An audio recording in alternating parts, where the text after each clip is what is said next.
ơi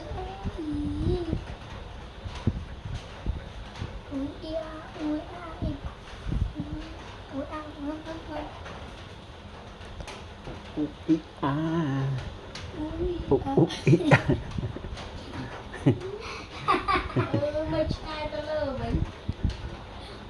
lấy lên này ôi này vô cái lượng rồi ăn lấy cái đây cào đây ăn lấy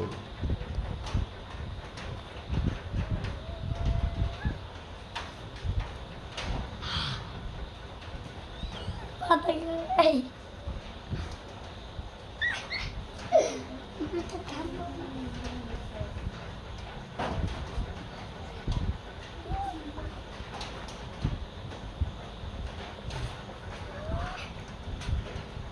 em cái con ta mấy chó mà con này mà tên nó mấy chó mấy mà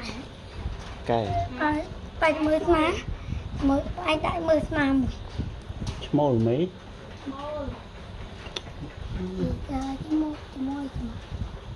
cái môi mà mới đẹp nè bà mà đẹp à đẹp rồi